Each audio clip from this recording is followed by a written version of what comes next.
kicking off Thursday's edition of CNN Student News by defining lame duck Congress. This is the session between an election, last week's midterms, and when the newly elected leaders take office in January.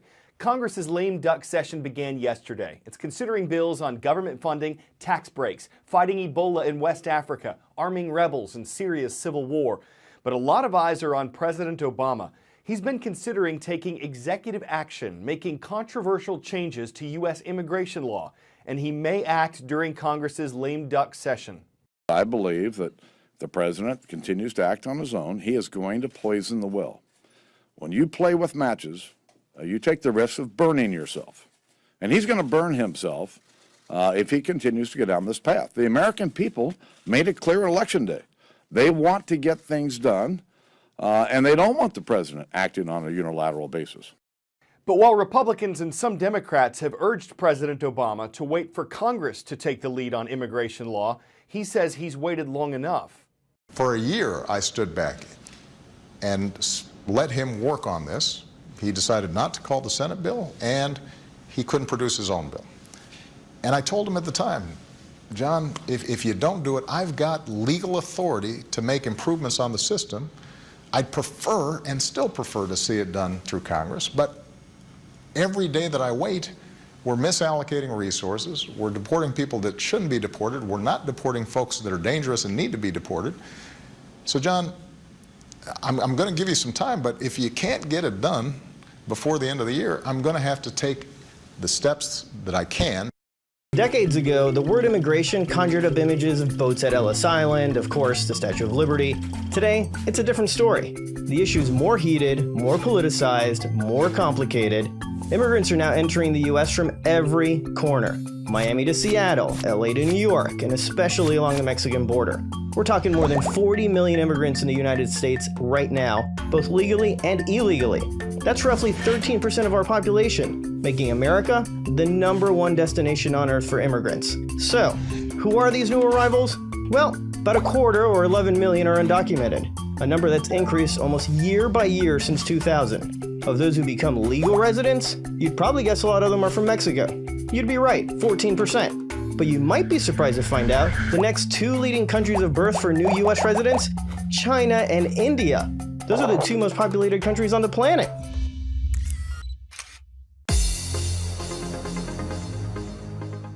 The high today in Rossholt, South Dakota, 17 degrees Fahrenheit. But it's not stopping the Raiders. They're leading off the roll today at Rossholt High School.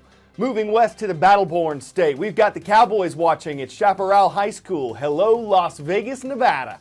And on the Pacific Coast in Astoria, Oregon, we're rocking and roll calling with the Astoria Middle School Vikings.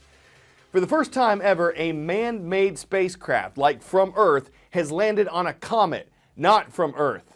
The announcement and celebrations from the European Space Agency. Yesterday, scientists working on its Rosetta mission say their probe made contact with the surface of Comet 67P.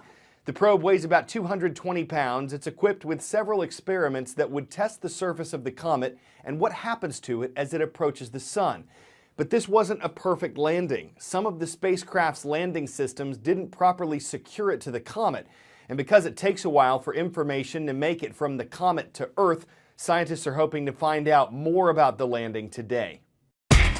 Time for the shout out. Skillful negotiation with other people is best described as what? If you think you know it, shout it out. Is it gerrymandering, philanthropy, altruism, or diplomacy? You've got 3 seconds. Go. You often hear about the diplomacy or tactful negotiation between government officials. That's your answer, and that's your shout out. A lot of diplomacy between the U.S. and China this week. One result, a major agreement between the two countries' leaders on reducing greenhouse gases, carbon dioxide, ozone, methane.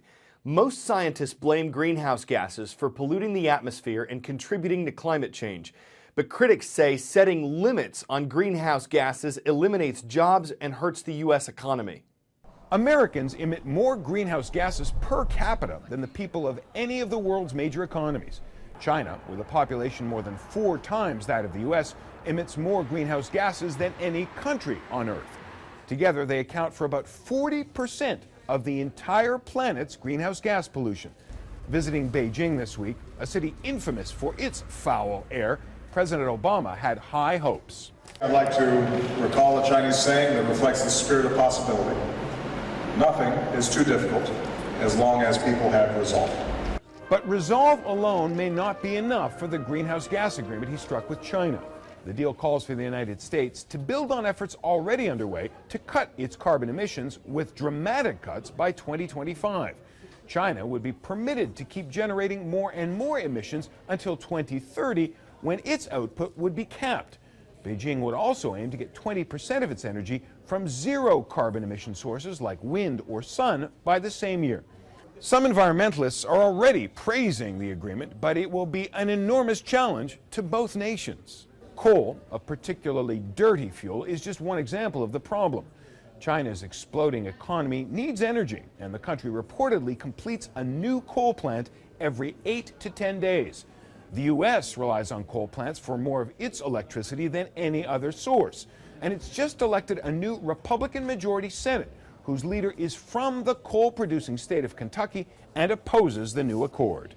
As I read the agreement, requires the Chinese to do nothing at all for 16 years, while these carbon emission regulations are creating havoc in my state and other states around the country. So in everything from international agreements to domestic debates to communicating clearly, diplomacy plays a part. It can help develop mutual respect, even when two different sides don't see eye to eye. It can be learned. And one way to do that is to study abroad, gaining an understanding about another culture by immersing yourself in it. Back to China. The morning rush to school in Beijing, except this school is packed with teens from across America. Juniors and seniors spending a full year abroad in China. Was it very challenging? In the beginning, it was extremely challenging. Arlington, Virginia native Anthony Box is here to master Mandarin, Chinese history, and even music. Though the two-stringed erhu is pretty tricky. The School Year Abroad program allows American students to come to China and be totally immersed in the culture, but also, in a way, it's teenage diplomacy. Both the US and China hope that human interaction and understanding can help their sometimes frosty relationship. And at 17, Anthony already gets it. We're the newer generation, so when we get older, we're going to have to deal with all these problems and stuff, and so it'd be really great for us to experience the world so we know what we have to deal with. Anthony says he learns more outside of the classroom, where he commutes just like any other Beijinger. Bing's kind of like a pancake, but without all of the other ingredients like syrup and sugar. Okay, so this is your after-school snack? Yes. And is it good? Yeah, it's pretty good. I really like it. He lives with a Chinese family and calls his Chinese host mother Mom. Before joining the program, Wang Zhang had never spent much time with Americans. Now she's hosted 3. This is close personal interaction, she says. These boys have become like my own children. Anthony's life will be all about China for a year. But he hopes to carry the lessons he's learned for a lifetime.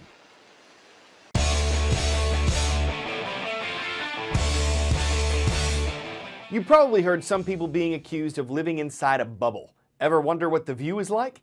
Aboard the International Space Station, scientists recently found out in weightlessness, water just kind of balls up and floats around. So astronauts playing with a softball-sized glob of water turned on a small camera and pushed it inside. The view looked cool to them. It looks cool to us.